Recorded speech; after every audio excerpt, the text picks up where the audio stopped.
오늘 하나님의 말씀은 마태복음 8장 1절에서 13절까지의 말씀입니다. 예수께서 산에서 내려오시니 수많은 무리가 따르니라. 한 나병 환자가 나와 절하며 이르되 주여 원하시면 저를 깨끗하게 하실 수 있나이다 하거늘 예수께서 손을 내밀어 그에게 대시며 이르시되 내가 원하노니 깨끗함을 받으라 하시니 즉시 그의 나병이 깨끗하여진지라. 예수께서 이르시되 삼가 아무에게도 이르지 말고 다만 가서 제사장에게 내 몸을 보이고 모세가 명한 뇌물을 드려 그들에게 입증하라 하시니라. 예수께서 가브나움에 들어가시니 한 백부장이 나와 간구하여 이르되 주여 내 하인이 중풍병으로 집에 누워 몹시 괴로워하나이다. 이르시되 내가 가서 고쳐주리라. 백부장이 대답하여 이르되 주여 내 집에 들어오심을 나는 감당하지 못하겠사오니 다만 말씀으로만 하옵소서. 그러면 내 하인이 낫게 싸움나이다. 나도 남의 수하에 있는 사람이요 내 아래에도 군사가 있으니 이더러 가라 하면 가고 저더러 오라 하면 오고 내 종더러 이것을 하라 하면 하나이다. 예수께서 들으시고 놀랍게 여겨 따르는 자들에게 이르시되 내가 진실로 너희에게 이르노니 이스라엘 중 아무에게서도 이만한 믿음을 보지 못하였노라. 또 너희에게 이르노니 동서로부터 많은 사람이 이르러 아브라함과 이삭과 야곱과 함께 천국에 앉으려니와 그 나라에 본 자손들은 바깥 어두운 데 쫓겨나 거기서 울며 이를 갈게 되리라. 예수께서 백부장에게 이르시되 가라 내 믿은 대로 될지어다 하시니 그 즉시 하인이 나으니라. 아멘. 벌써 6월달이 되었습니다. 이번 한 달도 성도님들께서 열심히 기도하셔서 응답받는 한 달 되시기를 바랍니다. 마태복음은 연대기적 순서로 기록되어 있지 않습니다. 물론 1장에서 4장까지 그리고 뒤에 몇 장은 연대기적으로 기록되어 있지만은 주제별로 모아놓은 것입니다. 그래서 본장 8장과 9장에 보면은 치유의 사건을 집중적으로 모아놓은 것입니다. 당연하겠죠. 주님의 말씀에 감명을 받은 사람들이 얼마나 많았겠습니까? 무엇보다도 주님이 병까지 고치시니까 더 많은 사람들이 주님의 주위에 서성거렸을 것입니다. 그때에 본문의 나병 환자가 찾아온 것입니다. 이 환자는 주님께 절하며 이르되라고 기록되어 있습니다. 마가복음 1장 40절에는 그냥 절만 한 것이 아니라 꿇어 엎드려 간구하여 이르되라고 기록되어 있습니다. 저는 이 표현이 더 바른 것이 아닐까 생각됩니다. 왜냐하면은 그가 얼마나 병 낫기를 원하였겠습니까? 그 간절한 모습을 나타내는 모습 아니겠습니까? 나병 환자는 병도 자기를 힘들게 했겠지만은 주위의 따가운 시선 생각해 보십시오. 이 따가운 시선이 더 그를 힘들게 만들었을 것입니다. 어느 누가 그에게 가까이 가기를 원하였겠습니까? 어느 누가 그에게 다가가서 요즘 좀 어떻습니까? 그렇게 안부라도 묻는 사람이 있었겠습니까? 친구가 있었겠느냐고요? 도와주는 사람도 없었을 것입니다. 그런데 저는 더 가슴이 아픈 것은 어느 누가 다가와서 우리 같이 기도합시다. 손을 잡고서 하나님이 긍휼히 베풀어 주셔서 고치어 주실 것입니다 라고 한 번이라도 그렇게 기도해 주는 사람이 있었겠느냐는 그런 말입니다. 제사장이 중보기도라도 했겠느냐고요. 회당장은 어떻고요. 모두가 그를 정죄할 줄만 알지 그와는 관계를 맺지 않으려고 돌아서 버리기만 하지 어느 누가 따스한 한마디를 하여 주었겠습니까?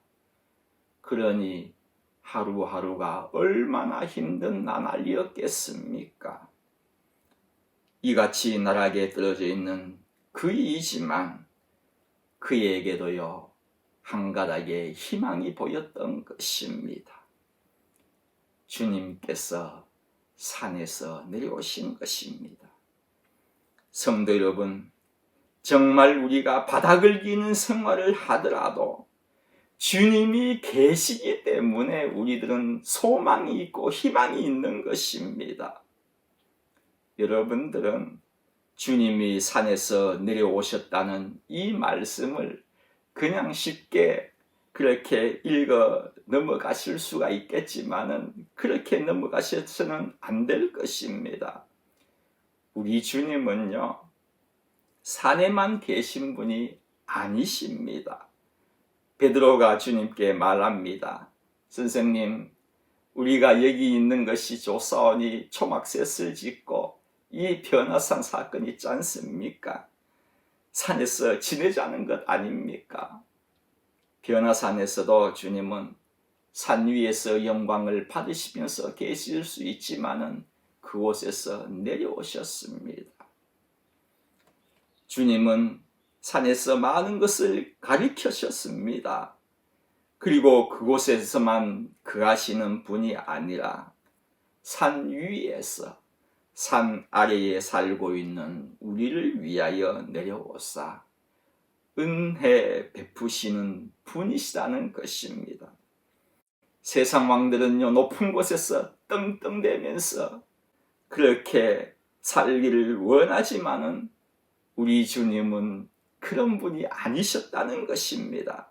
높은 보좌에 앉으셔서 다 내게로 오라고 하시는 분이 아니라 낮은 곳에 사는 우리에게 내려오셨어 모두를 만나시기를 원하시는 분이시라는 그런 말입니다. 주님이 산에서 내려오시자 나병 환자는 주님 앞으로 찾아온 것입니다. 나병 환자는요, 우리 주님께 찾아와서 긴 말 하지 않았습니다. 장황한 설명도 필요 없었습니다. 무릎을 꿇고 딱 한마디를 했습니다. 마가복음 1장의 말씀을 제가 읽겠습니다. 1장 40절 말씀입니다. 한 나병 환자가 예수께 와서 꿇어 엎드려 간구하여 이르되, 딱 한마디 했습니다. 원하시면은 저를 깨끗하게 하실 수 있나이다. 먼저 그가 왜 무릎을 꿇었겠습니까? 조금 전에 말씀드렸습니다. 간절함이라고 그렇게 말씀을 드렸습니다. 또 그가 한 말을 봅시다. 원하시면은 깨끗하게 하실 수 있나이다. 이 말은요, 주님이 원하시면은 내가 깨끗함을 받을 수가 있고, 또 주님이 원하지 않으시면은 나는 나을 수 없습니다. 그렇게 말한 것으로 우리에게는 다가오지만은, 느껴지지만은, 그러한 심정으로 그러한 말을 한 것이 아닙니다. 그가 무릎까지 꿇고 원하시면이라고 한 것은 나의 병을 고치는 분은, 고칠 수 있으신 분은 주님밖에 없습니다라는 고백입니다. 여러분, 우리도 마찬가지입니다. 왜 여기에 이렇게 일찍 나오셔서 기도를 드리고 계십니까? 아니, 기도를 해야 할까요? 여러분 모두가 동일한 고백일 것입니다. 주님밖에 없습니다. 나의 병을 고쳐주시는 분은 주님밖에 없고, 나의 이 어려운 문제, 풀리지 않는 문제, 이 상처받은 마음, 이 눈물을 닦아주실 분은 주님밖에 없습니다는 고백을 가지고 이곳에 나온 것이 아닙니까? 주님밖에 없습니다. 그때에 주님이 말씀하셨습니다. 내가 원하노니 깨끗함을 받으라. 여러분의 병, 어려운 문제, 풀리지 않는 문제, 이 고난들도 내가 원하노니 깨끗함을 받으라. 주님께서도 모두가 고침을 받고 모든 문제가 풀리기를 원하신다는 말씀입니다. 그러니 우리가 할 일은 더욱 주님께 매달리는 것 아니겠습니까? 단지 그 응답의 시간이 지금인지 아니면 내일인지를 기다리면서요. 주님의 행동에서 한 가지를 살펴볼 것은 주님은 내가 원하노라 하시면서 그냥 낫게 하실 수도 있지 않습니까? 그러나 주님은 말씀으로만 하지 않으셨다는 것입니다. 3절 말씀에 이렇게 기록되어 있습니다.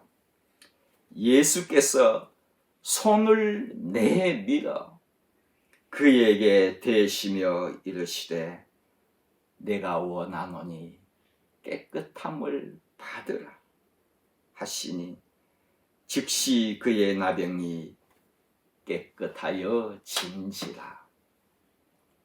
여기에 보면은 주님께서 손을 내밀어 그에게 대셨다는 그런 말씀입니다.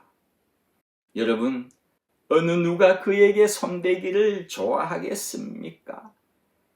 병이 온몸에 다 퍼져 있는데요. 누가복음 5장에는요, 온몸에 펴졌다고 그렇게 기록되어 있습니다. 누가 가까이 가기를 원하겠습니까? 병이 발생한 이후로는 아무도 그에게 다가간 사람이 없을 것입니다. 손을 댄 자가 있었겠습니까? 지금 같으면은 만나서 반갑다고 악수라도 청한 사람이 있었겠느냐고요. 오히려 모든 사람에게는요, 멀리하고 싶고 만나고 싶지 않은 존재로 비추어졌을 것입니다. 그러나 주님은 그냥 말씀으로 다 나았다고 하실 수 있으시지만은 그렇게 하지 않으시고 따스한 손길로 그를 터치하신 것입니다. 남들은 스치기만 해도 찝찝해하는 그에게, 아무도 접촉하기 싫어하는 그에게, 이렇게 남들에게 따가운 눈초리를 받으면서 살아서 뭐하냐고 생각하는 그에게 죽고 싶어하는 그 마음을 주님의 손으로 직접 환부에 대셨다는 그런 말씀입니다. 성도 여러분, 저희도 마찬가지입니다. 힘들어하시는 여러분들에게, 고통을 받고 눈물을 흘리고 계시는 여러분들에게 우리 주님이 손을 내미실 것입니다. 우리에게 필요한 것은 세상의 그 어떠한 것들이 아니라 우리 주님의 손길입니다.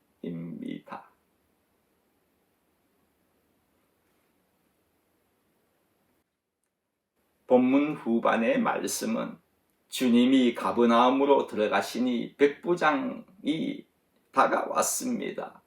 너무나도 유명한 말씀이지 않습니까? 하인이 중풍으로 누워서 몹시 괴로워합니다라고 그렇게 주님께 보고를 하고 있습니다. 그랬더니 주님께서 내가 가서 고쳐주겠다고 그렇게 말씀하셨습니다. 얼마나 감사한 말씀입니까? 여러분 아실 겁니다. 마가복음 2장에는 내 친구가 그 침낭을 메고 중풍병자를 그 위에 싣고 주님께 온 장면이 있지 않습니까? 그와 같이 하인들을 들것에 들어서라도 주님께 데려가서 고침을 받아도 이 백부장에게는요, 감지덕지한 일 아니겠습니까? 백부장입니다. 그 밑에 수하에 얼마나 많은 병사들이 있습니까? 그 병사들이 들 것을 들고 가서 주님께 갈 수도 있는 것 아닙니까? 그런데 주님께서 직접 가시겠다고 하시니 이보다 더 감사한 일이 어디 있겠습니까? 그런데 백부장이 그렇게 말하지 않습니까? 내 아래에도 수하에도 사람이 있는데 이쪽으로 가라면 가고 저쪽으로 가라면 저쪽으로 갑니다. 주님 오지 마십시오. 주님 말씀으로만 해도 됩니다 라고 그렇게 말하지 않습니까? 그랬더니 주님께서 뭐라 하십니까? 이스라엘 중에 이만한 믿음이 없다고 그렇게 칭찬하신 것입니다. 그래서 여러분들은 백부장의 큰 믿음이라는 제목 하에 많은 목사님들로부터 참 이 본문 말씀을 가지고 믿음에 대하여서 많은 설교 말씀을 들으셨을 것입니다. 맞습니다. 정말로 대단한 믿음입니다.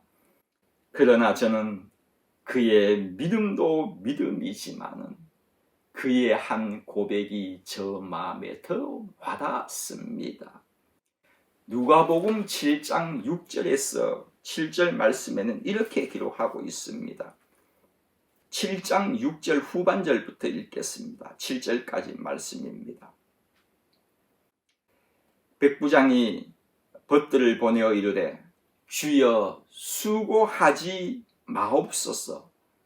내 집에 들어오심을 나는 감당하지 못하겠나이다. 그러므로 내가 주께 나아가기도 감당하지 못할 줄 알았나이다. 말씀만 하사 내 하인을 낫게 하소서. 이 백부장에게는요, 주님이 어떠한 분으로 비치신 것입니까?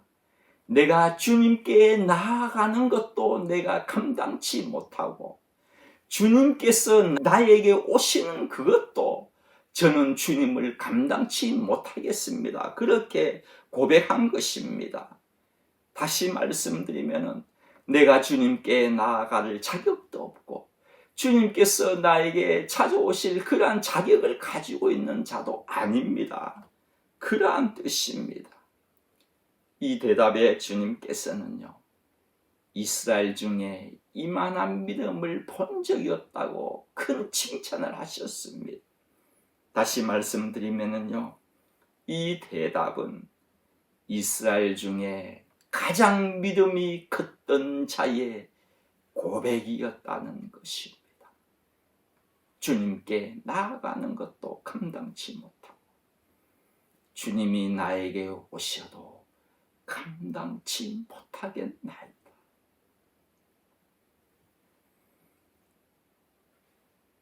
그렇다면 성도 여러분, 여러분들은 주님께서 이 시간에 여러분들의 기도에 응답하여 주시기 위하여서 이 자리에 찾아오신다면은 얼마나 기쁠까라고 그렇게 생각하실 수도 있으시겠지만은 주님을 감당할 자신이 있으십니까?